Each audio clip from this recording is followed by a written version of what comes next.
where we're bringing you cannabis culture from a woman's point of view. And as always, here to elevate the cannabis industry. I'm one of your hosts, Ice Dawson, Cannabis Socialite. And I am Dasheeda Dawson, the WeedHead. Hi, sis. Hey, sis. Hey, sis. On today's episode of She Blaze, the United States may be in chaos, but from coast to coast, cannabis legalization is at the top of everyone's mind. We'll cover New York, New Jersey, and Illinois, but we take a deep dive into the littest market in the country, Oklahoma's medical marijuana program. Okay, well, of course, I'm sure people are probably shocked you said Oklahoma, but I can't wait to get into it. But before we do that, I, of course, want to kick things off with the high of the week. And so, yes, my high of the week is actually Undefined Beauty. Shout out to my soror, Dorian Morris, who is the CEO and founder of Undefined Beauty. Talk about taking it from corporate to cannabis. This is ex-Sephora director, and she is now entered the market with clean, conscious, inclusive plant magic, including CBD magic. She has this glow elixir that's amazing, but she sent me a sample of the Glow Bar, which is $24, 90 milligrams of CBD. It was delicious. And of course, I'm not allowed to have sugar, but it has no sugar, it's gluten-free. It really is just a great CBD infused snack for me. And so I got the Uninhibited for Pleasure, which was for my nighttime activities. Damn, okay. We know you're getting it in, sis. Well, my high of the week is is also kind of the same thing as far as a CBD brand. It's a Black owned, Black woman. It is Kynd Tincture. Yes, I am loving the tincture. They have a bunch of different things, but what I really found was really cool. They have CBD hand sanitizer. First of all, everybody need to have hand sanitizer on deck because it's the panorama. But it's CBD hand sanitizer. So I like seeing the correlation with real things and cannabis. Just reminding everybody, hey, you can put cannabis in everything. Listen, you know what? And in the earlier part, you said the fact of the matter is everybody should have it. And in the earlier part of 2020, I absolutely kept saying we need to have CBD because the hand sanitizer, some of it with the alcohol base, and folks was making it at home too. Some of it was just so dry on the skin. And so CBD really would help change some of that just because of its balancing components to the skin. But I can't wait to try that.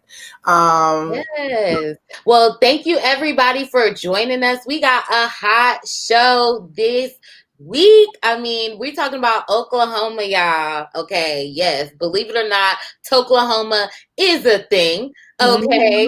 And so I am super, super excited to share with it. But before we get all that, let's go into our first hot topic. All right. Yes, which is about New York. New York's been trying to legalize for the longest. I mean, I feel like we are in just a time warp right now because, yes, it's again, New York has filed to put cannabis legalization on their session for this year.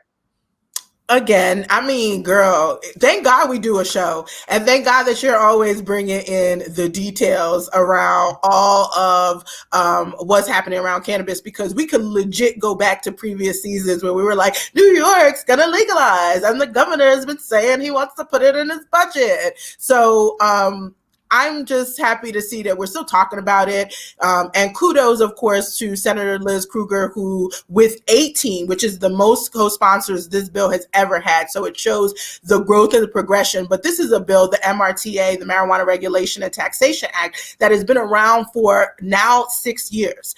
Senator Liz Krueger, which I was on a podcast with her earlier this month, or last month, sorry. I think that her and her and Assemblywoman Crystal Peoples-Stokes, they've been really the mothers of the marijuana movement in New York, because they've been carrying a bill for a long time before it was the popular thing to do.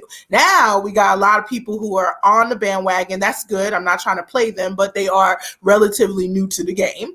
And of course, the governor is trying to do this through the budget too. So we talk a lot about this in Get Your Civic Life, about the different ways that laws can get passed. And marijuana legalization in New York has been up in the budget conversation for the last 2 sessions prior, but not being able to get passed. And then another route is an actual legislation or bill that's introduced. And now they have that in the Senate.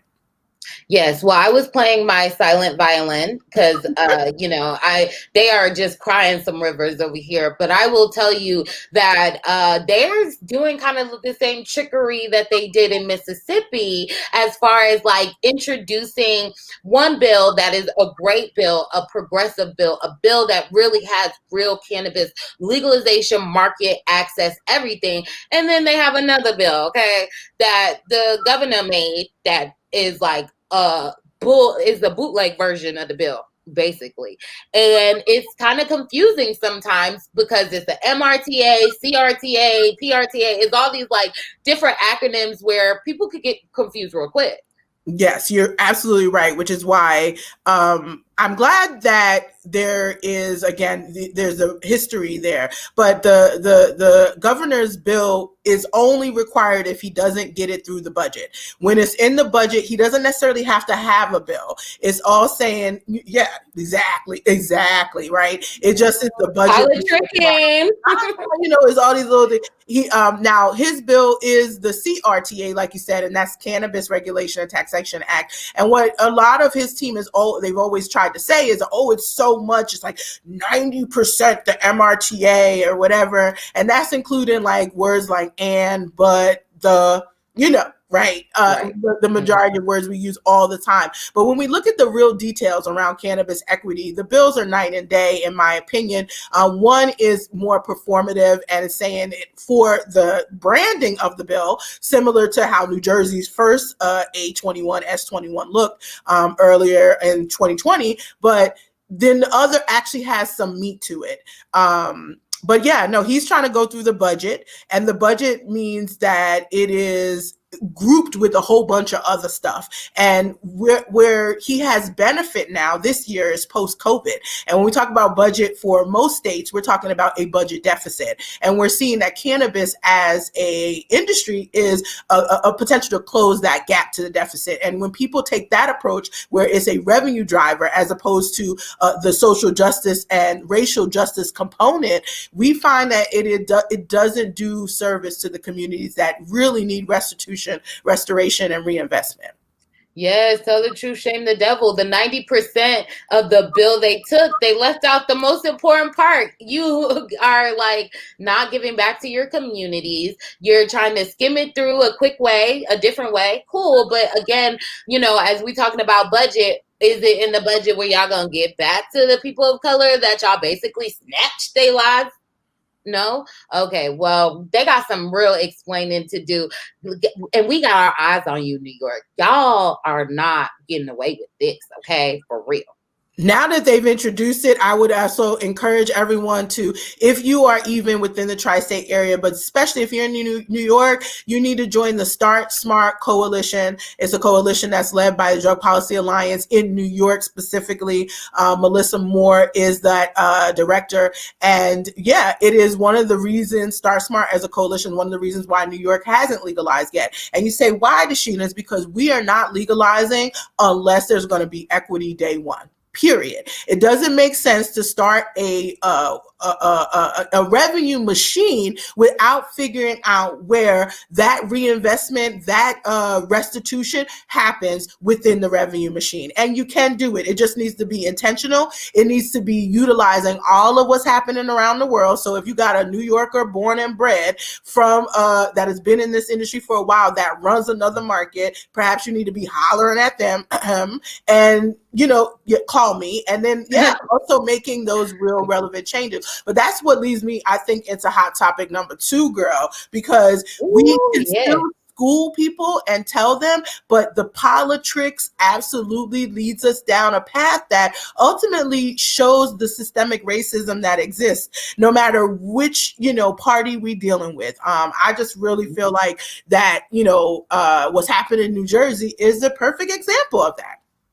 Right. Well, they definitely tried it. Okay. I mean, they tried it in New Jersey. Absolutely. We've been covering New Jersey's legalization for a long time, especially since it passed with voters in the ballot November 3rd. But now we had an issue with the bill. We're still ironing out the kinks, but everybody's waiting on the governor to sign the bill. It passed the assembly, it passed the Senate.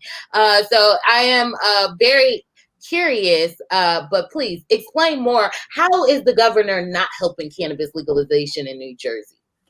Well, he is holding the bills hostage. I got to shout out Assemblyman Jamel Holly, who was one of the sponsors for A21, S21.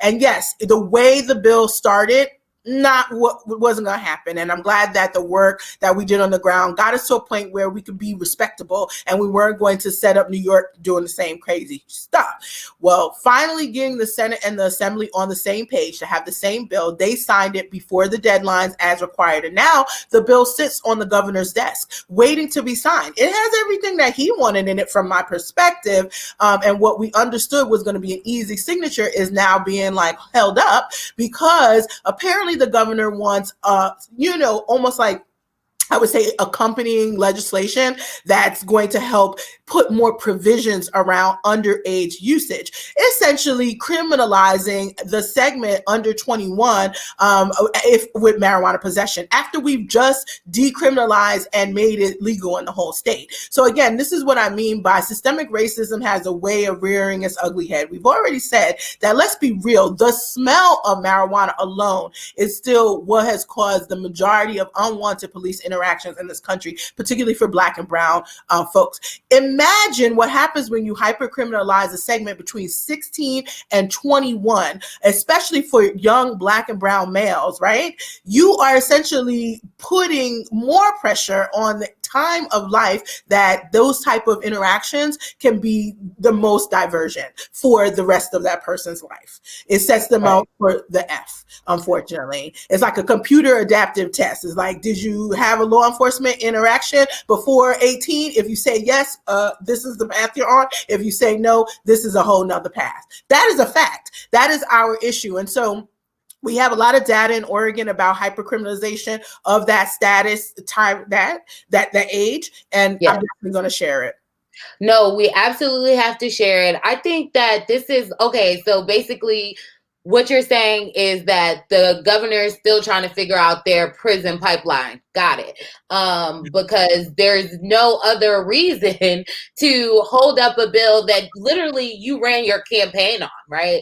You ran your campaign on legalization. You're basically like, hey, we can't lock Black people up for cannabis anymore, so let's just lock up their kids. So I just am not really digging this. It's unacceptable. We gonna call you out. It's 2020.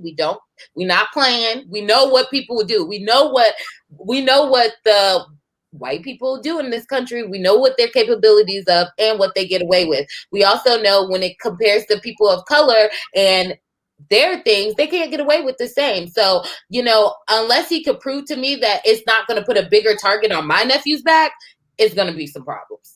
I think we know for sure it would, but I also feel like it's still steeped in the same old perspectives, the draconian theories around cannabis. Like the fact of the matter, like David is saying, we have so much data around how cannabis can actually help young people. And so rather than criminalizing them for possessing it, which is crazy because no young person is going to be criminalized for possessing alcohol. The adult who gave it to them perhaps would. But it's still all about criminalizing cannabis as opposed to respecting the plant for what it is, which is still a medicinal opportunity and a healing plant. And again, I feel like that's really where we get lost in the sauce. So all of the talk, all of the times that he has spoken about cannabis legalization has been talking points, a more talking head. I'm just trying to, say the right thing that the masses want to hear, but I'm not really trying to do the right thing.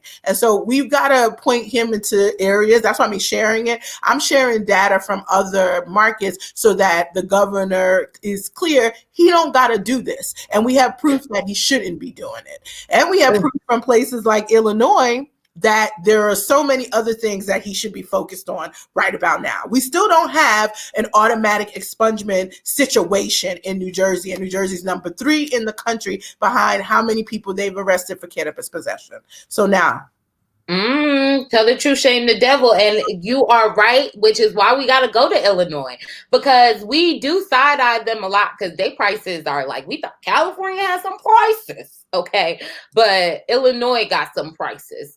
However, they did write it in their legislation. Hey, by this date, you need to expunge you need to figure out how to automatically expunge these records. You need to figure out how to give people their life back. And so, recently they've expunged 500,000 records in Illinois for just, minor cannabis possession, minor cannabis tickets. So I hope that these people are able to get their life back.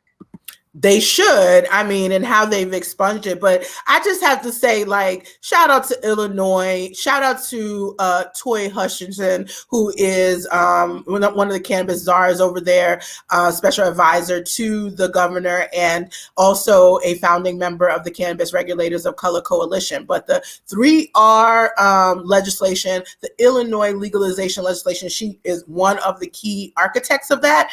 And they penned in the right stuff, deadlines that say not you may do this, meaning may or may not, but you shall do it. Get it done. 500,000 people being expunged is just the tip of the iceberg as it pertains to what this industry should be doing.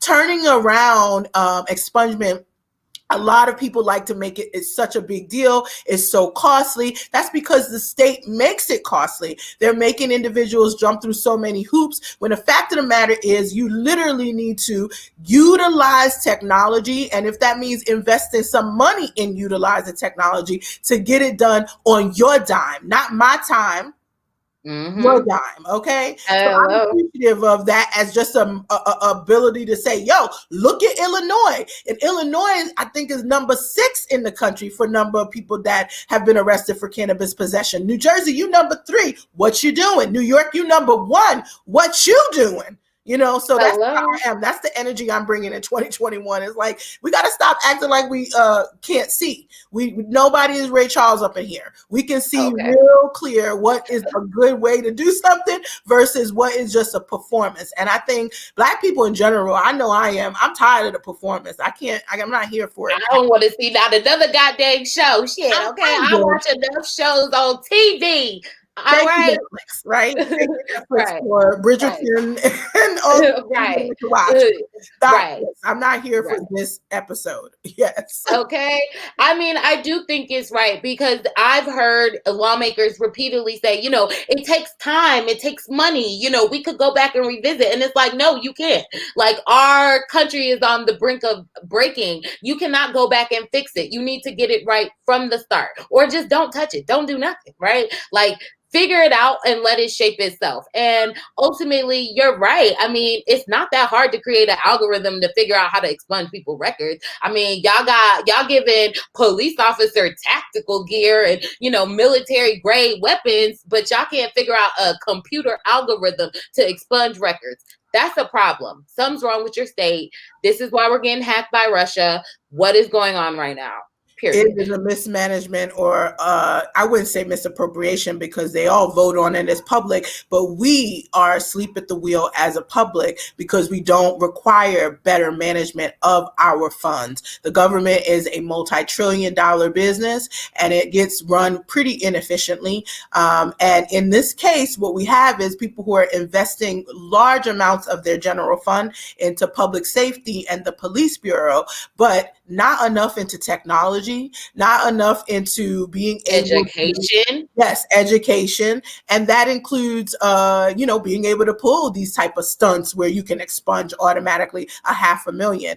Guess what? There's also private companies that do this. And so private public partnerships are important. Do not ignore the work that has already been done by advocates on the ground and people who have built stuff from scratch. Adopt them, be smarter, right? Don't work harder. And I'm so excited to see how many more people get to be expunged. Because of course we have a lot of debate around beyond the, petty low level charges. There's a lot that the cannabis prohibition does to cause a cascade effect, you know what I mean, leading to a lot of additional charges. And so how do we deal with that? New York, right. We know for a fact the police officers used marijuana as that entry point, ability to probably violate some civil rights. And then beyond that, you get gun charges, then it's a wrap. Like a gun charge in New York, it's a wrap. So I'm curious about how we solve for that, but this is a first step. Well, first, they got to put the money to even see the basic thing, stopping and frisking people. They basically, we saw last year, they ran down this kid. He was a kid. He was under 18. They ran him down for a smell of cannabis. Now, New York stinks. There's a lot of smells, but the fact that they could sniff cannabis out of the air and run down a kid, why he not fired though? So, as Illinois does celebrate this, this pretty dope expungement, they did reach $1 billion in sales. So it's like I even though their cannabis is really, really expensive and it seems very touristy, I could be a little happy with their $1 billion in sales if they're actually giving back to the community. Yes, I think they are, and that is the start. One thing we just have to keep it real is that Illinois did not do a good enough job securing spaces for people of color in the industry. So while that $1 billion again, that's top line revenue, that is, top line revenue to a pretty white owned industry at the moment. And so we've definitely got to fix that. And they still have their issues with this social equity that they tried to roll out. So everything isn't perfect. It is about learning and picking certain areas that you're like, you know what, that makes sense. And we can use that here as opposed to try to take a whole model and thinking that we're just going to fit it somewhere. Like that does not work. It's like wearing your girl's wig. If your head is bigger, you're going to have to adjust it. Okay. Hello. We don't share wigs in this family, honey. Okay. No. You gotta buy your own wig and I'm buy my own wig. Okay. And I do agree they are struggling with, they really are struggling with their licenses and how much access people actually have. But to even imagine that they can make $1 billion in revenue with such a shitty model of license and access is, they have products, they have access, but there's not as much product to meet demand a lot of the time. For sure. But this has been a record year for all of the markets for the most part. We're still seeing growth. It may not be as, we expected. In some markets, California is slightly slower growth. Nevada, slightly slower growth than expected. But Oregon reached 1.1 billion this year and had a nearly 40% compounded annual growth rate in the top line revenue for the state. And so I think and it's not the best market either in sense of diversity and some of the equity conversations. It doesn't even have an equity designation. So I still see that cannabis being defined as the essential business, very, very important. And that is why the medical side of things, no matter how much we like to force and focus on adult use, the medical side of things is still the foundation of how this is all going to make sense and how this is all going to work. So that's why I'm so excited about our deep dive today, because it's a medical market, y'all. And we're saying it is the littest market in the United States. And I couldn't agree more. Yes, ma'am. Oklahoma medical marijuana is actually Toklahoma. Okay. I know people have been scrolling their explore pages on IG and seeing the massive amounts of cannabis coming out of Oklahoma. And I mean, this cannabis, you talking about Cali pack, like Oklahoma's cannabis don't look like it got, California wants Oklahoma's cannabis at this point. And so I definitely wanted to take a deep dive into it because most people don't, I don't know if you guys know this, but we were actually part of the first cannabis conference and conversation around cannabis in Oklahoma. It was such a big deal because they had such harsh laws and they've been trying to create a medical marijuana program for the longest and they couldn't do it. So, the Dawson sisters, we went down there, we showed up and showed out, and months later they got medical marijuana and it's accessible and anybody could get a license. Yeah, no, you said we were a part of, we started an organization and we launched a symposium concept, and we launched in Oklahoma. And I know y'all thought that I was crazy. Yes, we but did. it We was was like, still who in Oklahoma? Well, it was because I knew what was happening. And I want to shout out the former Senator Connie Johnson, who was also very instrumental. She was one of our keynotes and participated in the conference. It was the first educational conference for cannabis, and we got a lot of coverage. I was really impressed with our turnout. And it seemed so, interestingly enough, they were really impressed with our color, right? Like, they was like, y'all black folk did this? Black folk, y'all set this up? That was really like the most memorable part of it. Right. They were like, y'all black people do stuff? No. So in this they passed it June 26, 2018. It is a 7-page act, y'all. Yes, 7 page. It's so easy to read through. This is like one of the easiest bills I've ever read through in my life.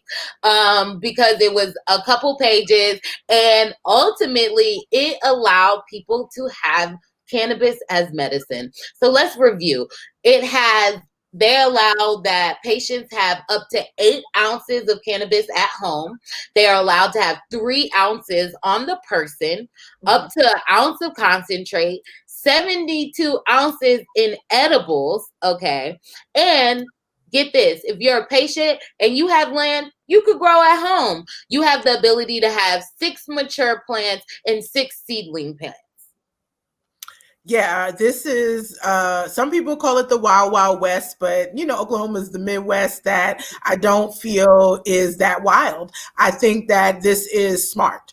And it's exactly what we advised as we were going in. One of the biggest things that people should know is that in addition to all of what they're permitting, which isn't at all, wouldn't be comfortable in New Jersey based on the ounce that they are now requiring, that's what you can have on you legally in New Jersey. But it shows that they were really just a lot more thoughtful around just making it so that people have access. We know also hemp grows out of the sidewalk in Oklahoma, and that is a common conversation. And so there's also this aspect of really hemp being such a big thing there too, that you don't want to spend your law enforcement time and money trying to figure out, are you invading a hemp farm or a marijuana farm illegally? Because hemp is legal there too, as it is everywhere. So it's like, these are just some of the thoughts that I had initially when I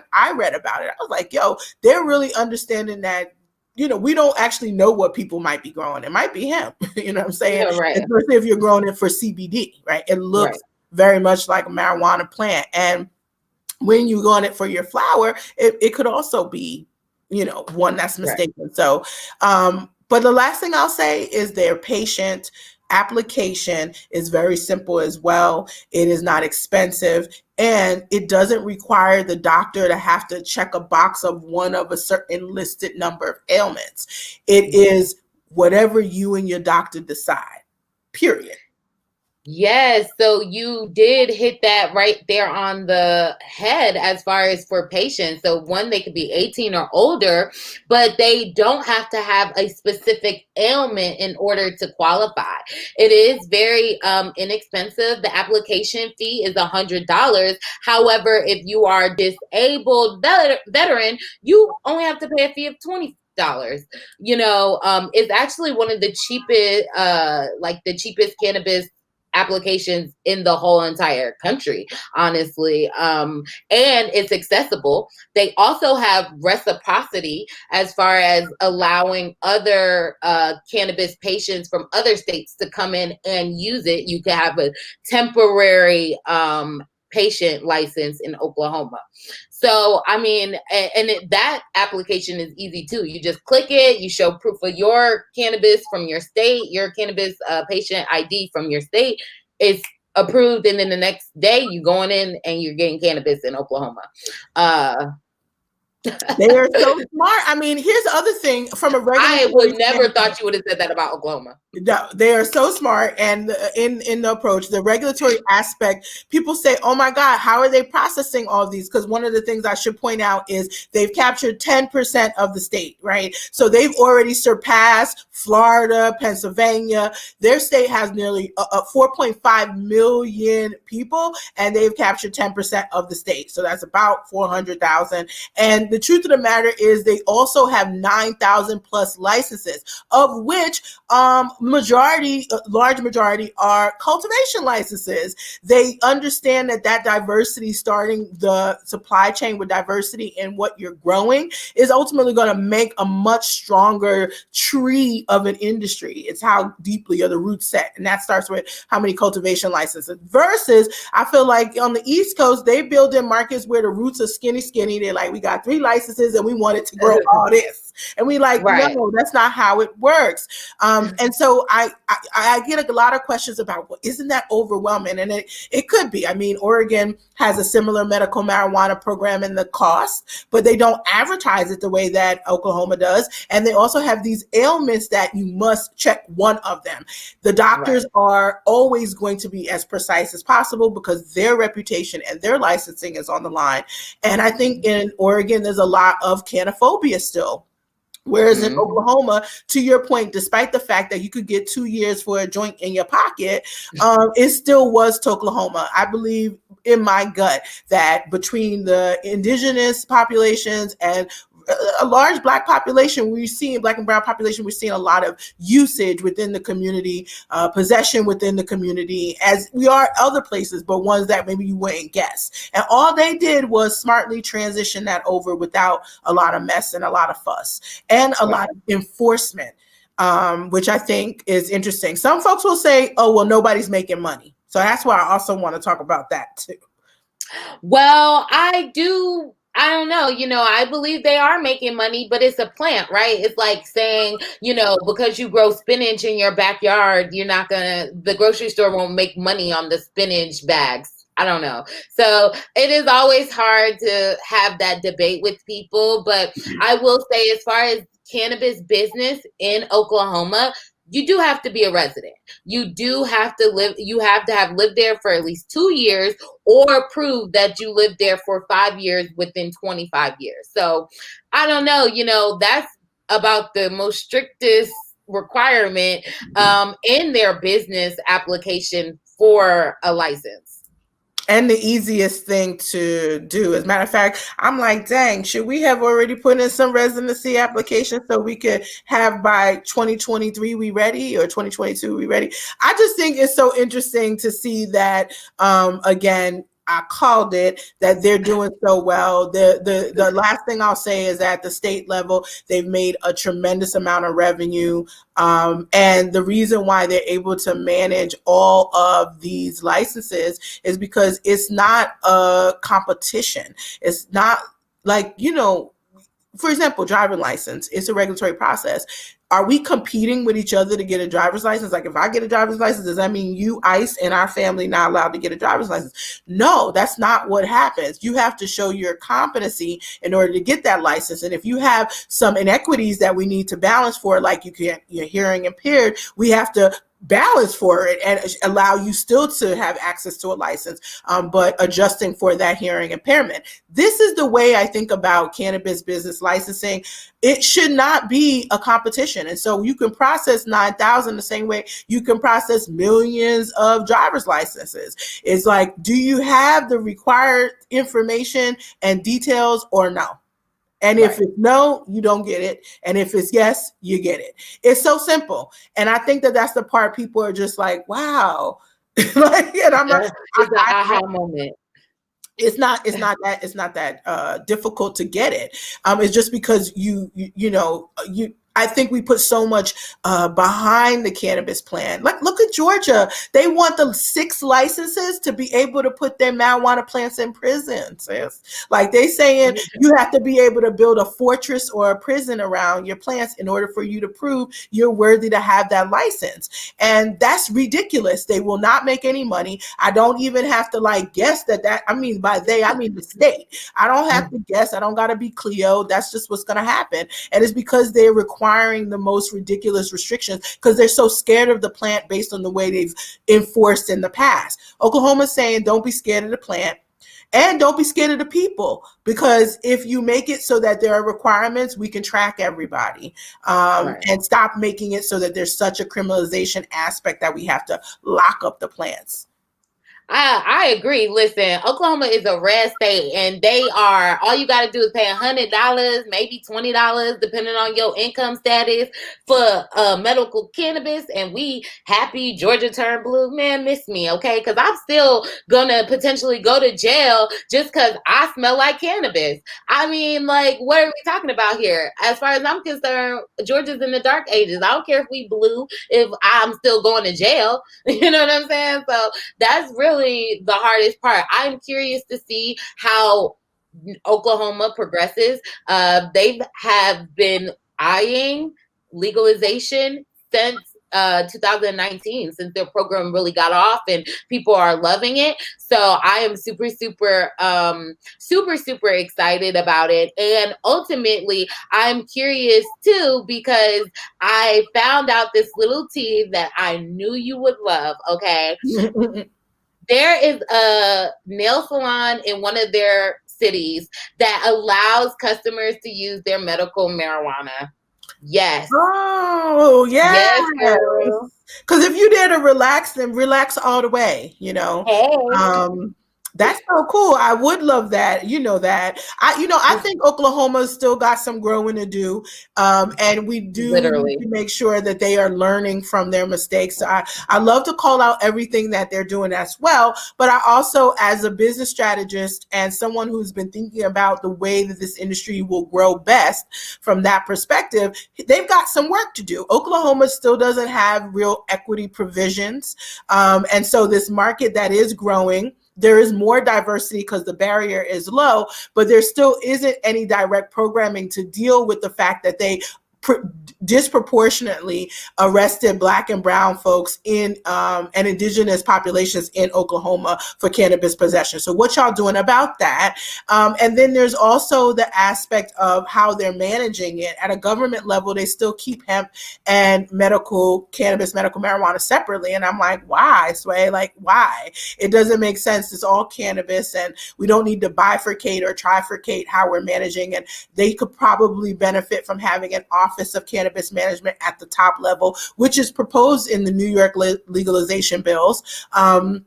But that's a second thing that I feel like when I look at the market, I'm like, all right, come through with a little bit better structure so that this doesn't just collapse. And then whether the businesses there are making money is, again, of question. And I think a large part of that has to do with we still aren't seeing the legacy market necessarily cross over in the truest sense. And as long as the legacy market persists under a decriminalized state, there's still going to be some chunk taken away from the legal market and what could be a viable legal revenue, and I don't think that that's the legacy market's fault, though. That's the legal market's fault and what they do in terms of being able to create those transitions. Now that you have the market, let's make it so that it's more equitable. Let's make it so that we are eliminating the legacy market by inviting people to come into the market and actually inviting them with the respect that they deserve, because they're still product and market experts. Oklahoma still don't understand weed dynamics. We know because we was there teaching people. Right. Well, I mean, honestly, as they have their eyes on legalization, we expect you, like Illinois, to have all expungement language, forcing you people, as in the government, to go back and correct your mistakes from the past. You have to set a date and do it twice. Period. And so someone asked us what was our thoughts about the MORE Act. Hey, you guys, check out more She Blaze episodes. You could binge us anytime on YouTube, SoundCloud, Spotify. We talk about the MORE Act earlier in the episodes, in the seasons. Thank you guys for watching us. But yeah, they are creating consumption spaces in Oklahoma, which after consumption spaces, I am expecting to see some legalization happening here with some correct language. Yeah, no, I think we'll see what happens with legalization. I hope they don't rush. Rushing is what caused the MORE Act to be ridiculous. And I'll just say for the record that as written, it is not supported, at least by me. They definitely took out opportunities from people who have previous convictions and or pending trials, and they didn't handle expungement the way I think it should be handled, because not every state going to be like Illinois and expunge 500,000 automatically and put it in the bill. States like Georgia are going to want to hold on to. Hey, why you gotta call us out though? You got to be call out the pretty peach. It's actual and factual. Sorry, but you like actually, it takes 25 years to implement anything the federal government does in Georgia. I mean, Georgia is about that life in terms of private prison. They are about that life in terms of long sentencing for cannabis possession. You see, they're trying to get people to put their marijuana plants in a prison itself. So I do not see them expunging automatically anything unless the federal government compels them to. And some people think that means, because historically that has meant we give incentives. But sometimes when you have a badass kid, you can't always do incentivize. You got to decide, do you do this what you must do, period. Okay. I think I got a flashback. Got a flashback. With Georgia. I'm sorry. You said you got a flashback, but it's true. You get to a point where you just know that incentive stuff, yes, it works for certain groups, and certain types of personalities, but it is not what you do with Georgia, I think. And Georgia's not the only state. There's going to be a few. It ain't going to be Mississippi, shit, because they got legal cannabis too. They do, but Mississippi is not putting no expungements in that bill. It was literally the most conservative, progressive bill ever. What does that mean? It was for conservative white people, right? And them to feel good about it, medical, right? And at the same time, it was a lot of progression it made on what it allowed access to. I hope Black people take advantage of it. But at the end of the day, ain't nothing in the bill for equity. Ain't nothing in the bill to deal with the racial disparities. Ain't nothing in the bill for what Black and brown people really need in the state. And so Mississippi got a lot of work to do. And they are definitely also one of those type of children you're going to have to beat them in submission around expunging. They do not want to let people off the hook, because it's not just about prison time. I hope you guys, I know people who are listening and following us know that. It's about everything else. You could still be paying the state forever. Restitution goes into payment plans, and people could be owing thousands of dollars. You make maybe $5 a week in the prison. So you're never going to be able to pay off your restitution for real.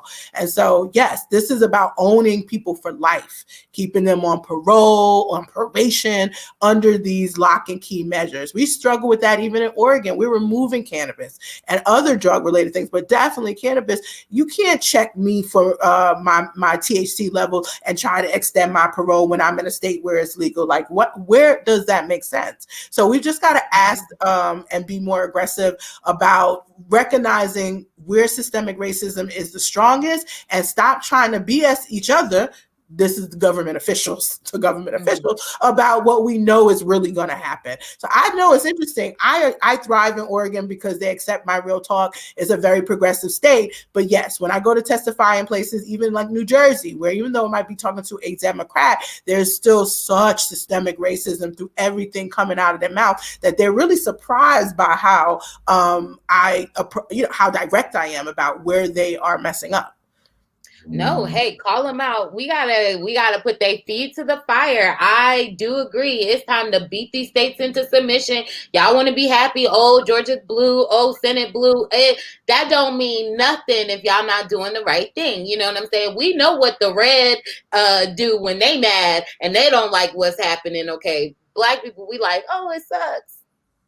So it is time to start getting aggressive too. We ain't got to climb no walls or no shit, but we could, really buck up and tell them like, hey, stop locking us up, stop demanding money. We need equal rights. We need to be able to afford to work in the market, own the market, and have access to the market. Absolutely. So I'm here for it. Absolutely. Can I just say one more thing really quickly so people really you will, because we can't tell you none. Well, that's my theme for the year, but it's so funny because the criminal fines account in most states are huge, multiple millions of dollars that accumulated from people paying on their criminal fines, and that is disproportionately contributed to by Black and brown folks. Our poverty levels are really clearly directly shown in some of the buckets of money in the government. And do you think that even though we are disproportionately contributing to those type of criminal fines fund,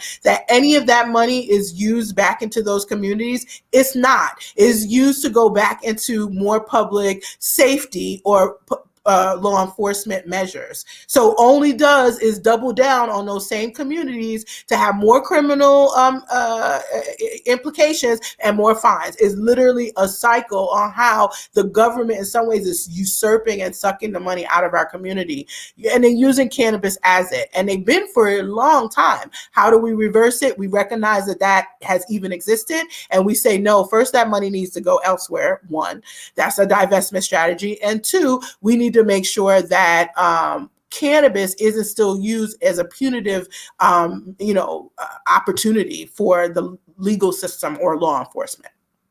Yes, ma'am. Well, we definitely gonna have to highlight that because that needs to be on a speech somewhere when people are panhandling us for their vote. Okay, so I am all here for it. I really, really am so thankful. I am really enjoying the fact that we did She Blazed through the holidays because we get all the hottest tea.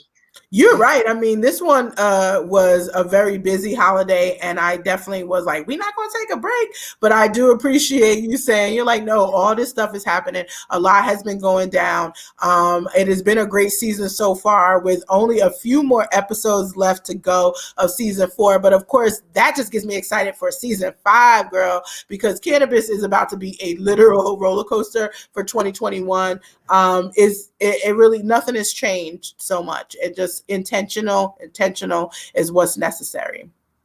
I know that's right. Well, thank you guys for joining us. Thank you for commenting and keeping us into a super chat. We love it. We love interacting with you guys. And thank you so much. Make sure you follow us on she_blaze so you can see some quick highlights of all the great things we discussed. Dasheeda, let them know where they can find you. Of course, they can find me at Dasheeda Dawson on Instagram and Twitter. And I am the WeedHead, so you can find me at theweedhead.com. Yes. And make sure you guys binge us anytime on YouTube, SoundCloud, Spotify, iHeartRadio, WeTube. We everywhere, honestly. So thank you so much and have a great week. Have a great week, Ice, and thanks for bringing the tea as always. I do love that. All right, you guys. Bye.